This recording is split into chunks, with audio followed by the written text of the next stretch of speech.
Hello mga kadresya! Dito sa New Zealand, ilang minuto na lang ay bagong taon na.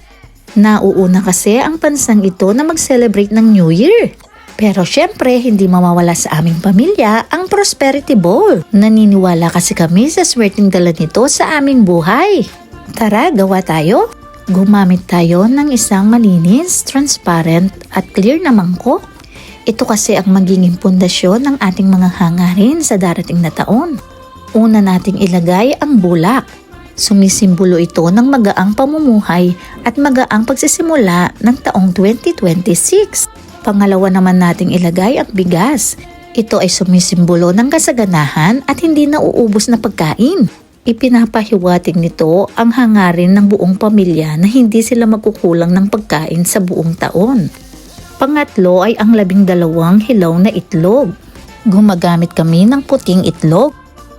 Inilalagay ang mga ito sa gilid ng bigas bilang simbolo ng buhay, potensyal at bagong simula.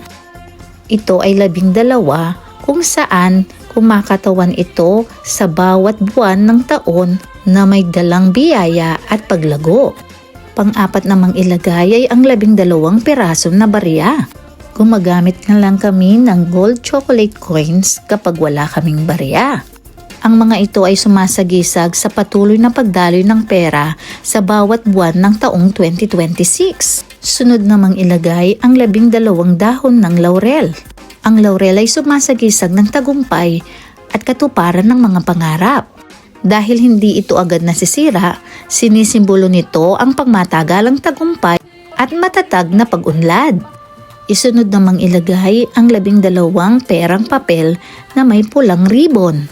Ang mga perang papel na ito ay sumisimbolo ng malaking biyaya at mahabang oportunidad, habang ang pulang ribbon ay sumisimbolo ng swerte at proteksyon. Sunod ay isang bilog at matamis na prutas. Gumagamit kami ng kahel. Ito ay sumisimbolo ng kabuuan, pagkakaisa at walang patid na daloy ng kasaganaan. At huling ilagay ang ampaw na may laman na pera sa loob. Inilalagay ko dito kung anong pinakamalaking denomination ng bansa. At dito sa New Zealand, $100 ang may pinakamataas na denomination.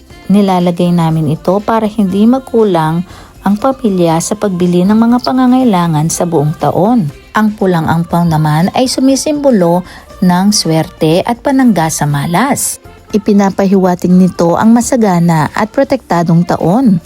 Kaya lagi nating tatandaan, ang paggawa ng Prosperity Bowl ay hindi lamang tradisyon, pamahiin o paniniwala, kundi isang paalala na ang kasaganaan ay nagsisimula sa malinis na intensyon. At sa bawat bagay na nilalagay natin sa bowl, inilalagay din natin ang ating mga sarili sa bawat pag-asa at determinasyong gawing mas maunlad ang darating na taon.